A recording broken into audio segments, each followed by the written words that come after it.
contingency. Period. You can't skip the steps. Period. Number 2 is get a plan.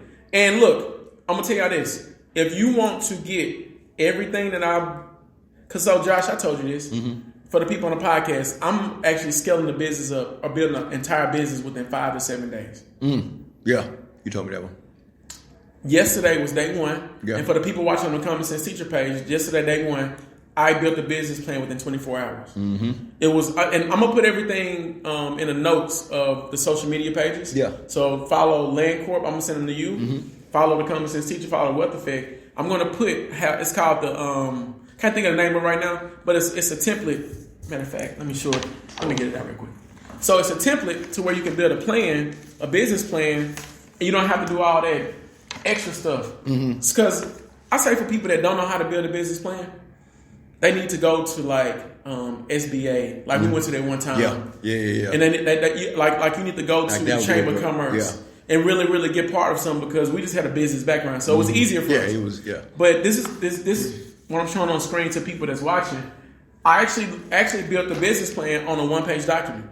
And that's like, I've had a couple people hit me up, inquiring about business plans or whatever. And, they're thinking they're this huge 50-page document where it goes into intricate detail about every single thing. Where in reality, if you focus on finance, sales/marketing and logistics, you're good. You're good. So this business model canvas, it has key partners, key activities, cost structure, revenue streams, customer relationships, value propositions. All these things are exactly what you need to have a successful business. It don't take you sitting on the business plan for 4 months unless you don't be Mark Zuckerberg to build it. Even Mark Zuckerberg didn't sit on it. He was screwed out of money. Go look at this. Go look at what was Mark Zuckerberg got to work. He did. He didn't have a fucking plan. Face Smash. He started working on Face Smash first. That's it. Like, I got an idea. This is what I'm gonna do. So I did it. Period. Like, facts. Same with me. I had an idea for a business. I didn't create a business plan. I fucking went out and started working. So I figured that shit out. Experience is the best teacher. Yeah. Hands down. So now you got a plan, but part of your plan you have to create structure. Structure is your thing with business. Structure is my thing. So when you talk about structure, what's the easiest, simplest structure that people can create? Easiest structure, hands down, that you can create today. Well, not today because it's 7:30 Central Standard, but tomorrow morning, the easiest structure you can create is an LLC, hands down. It takes the benefits of having a corporation. It takes the benefits of having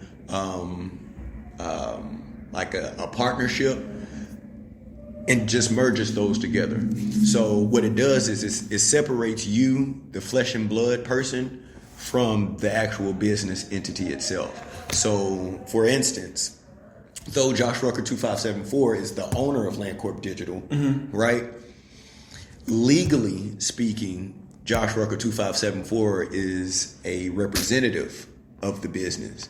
So in any case or in any situation where, let's just say hypothetically, I have a client that's pissed off.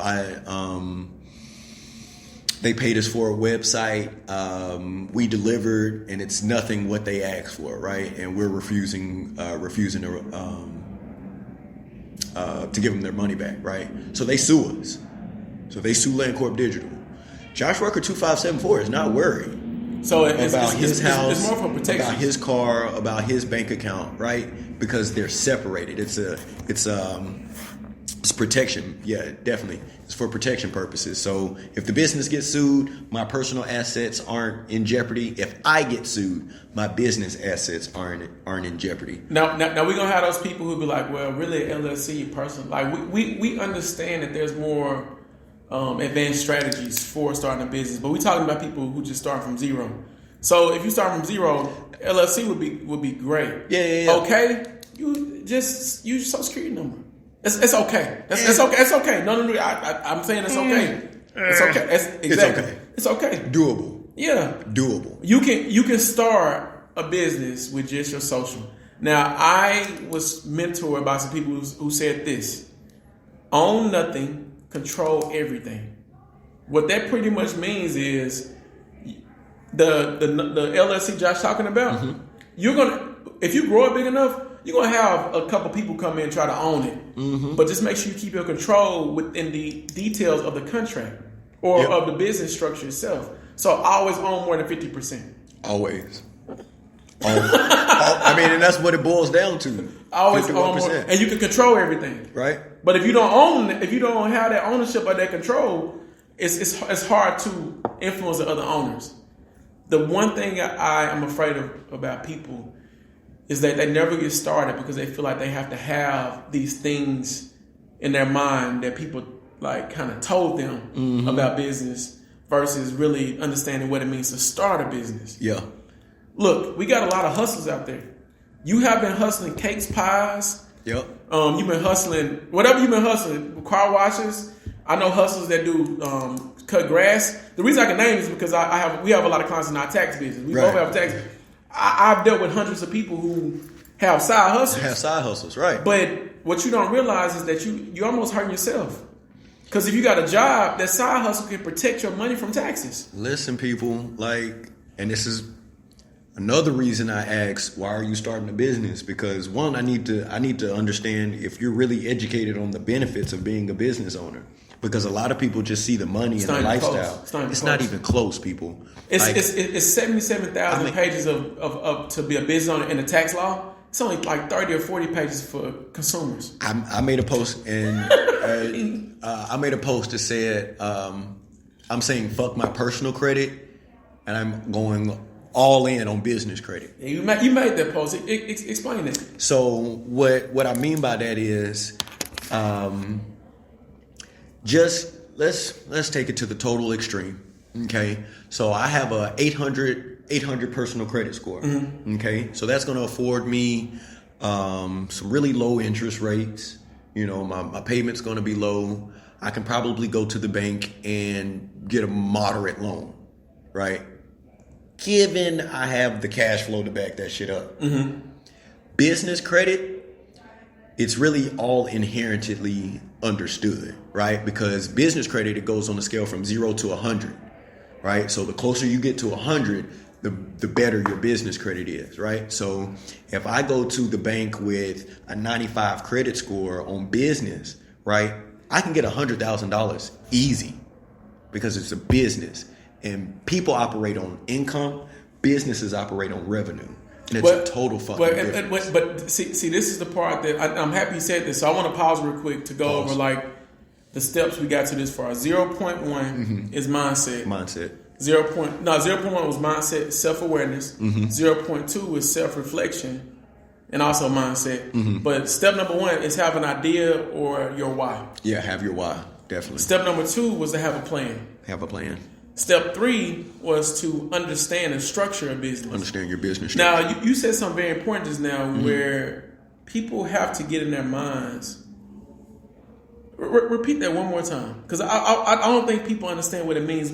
Like what you just said about having a business is so important. Yeah, so it's just different, right? Because in regards to credit, personal credit, scale of 0 to 800. Business credit 0 to 1 or 0 to 100. So with an 800 credit score, you're going to be afforded certain benefits, opportunities. But they pale in comparison to business credit. And you said something about revenue. Yeah, people operate on income, salary. Businesses operate on revenue. But let me connect the two for everyone. Everybody operates on cash flow. Everybody. So you have positive cash flow and negative cash flow. Yeah. Typically, and I'm going to say this for business owners, and this brings us to step 4. Is step 3. Step 3, your finances. Mm-hmm. You have to start operating in a positive cash flow in your personal life and also in your business life. And let me tell you why. Your personal life bleeds over into your business. Whether you want to admit it or like it or not, if you have bad habits in your personal life, you're going to have bad habits in your business. It's not even because it's your character. It's right. Your character shows up in your business when you're when your what do they call them? When your imposter shows up to meetings. Mm-hmm. Yeah. If that makes sense. Yeah. Like your character gonna show up no matter what. So if your character in your personal life is negative cash flow, you're gonna create that same character in your business where you have negative cash flow. I learned that the medium way. I didn't learn the hard way, but like easy, medium. I was like, oh, I get it now. Oh, finances are important. Right. It wasn't until I got like a CPA or an accountant. Mm-hmm. See, I'm a tax strategist, right. So that's different. It wasn't until I got that where I was like, oh, I can literally go out on a Tuesday and spend $100 and it affect my cash flow next month. Because if I do that every Tuesday of that month, that's $500. $500, people. And in the beginning, if I'm making $1,000 a month, that's half of my revenue. Come on. Now, what I've seen is a lot of people, they're not spending $100 every Tuesday, but they'll spend $5 every day. $5. Fucking Starbucks. And that's called the latte factor. Right. Josh, real quick, cool tip. I don't even cap a lot. Yeah. But I met the guy that wrote that book. For real? And he signed my book. I met him years ago. Damn.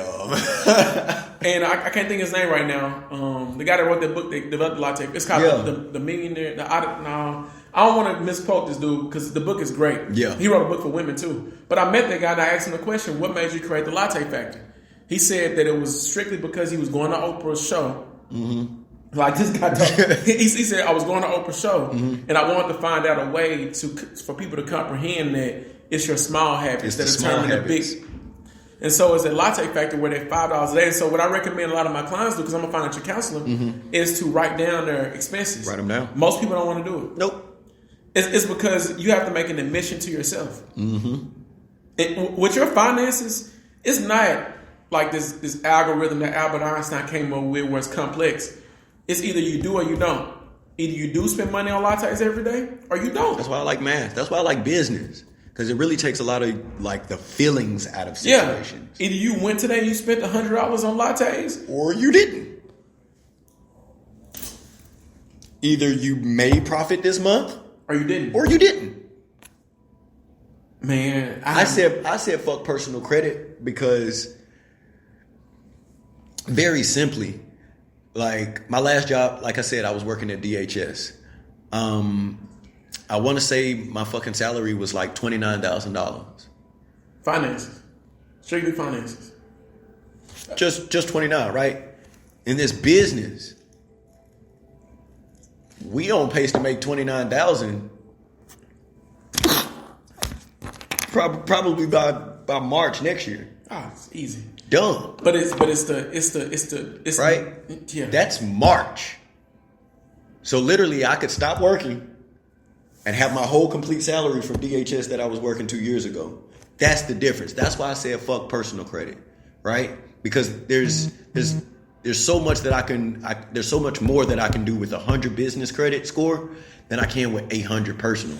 And that's why finances are important, man. So this is the part where when you starting off, you have to make this decision. Yeah. And this is tough. Look, for a business starting off, this point four we're making is tough. Because I'm going to say this. Most people, when you get into business, either got a whole lot of time or a whole lot of money. But typically you don't have both. Right. You don't have both. Right. So in the beginning, you do spend time on things like researching, looking up stuff, finding ways that you can do it yourself with your own personal talents and gifts. But there does come a point in your business to where you have to reach that breaking point to where you spend the money to leverage time. Y'all. Fuck. These are still finances. Sometimes spending the money, let me give you a live example. Yeah. For instance, if I know how to enter in my expenses every day on the app, and I spend 3 hours a day doing my expenses every day in the beginning of my business, you had time to do it. Yep. You did. Your time at that point, you weren't worth shit. Right. You weren't worth $5. Right. But you're working your business. And over time, you work your business to build profits. So let's say 6 months into your business, you start making $100 an hour. That's $300. those same hours is now costing you $300 because you still entering stuff into your phone. Mm-hmm. So at that point in time,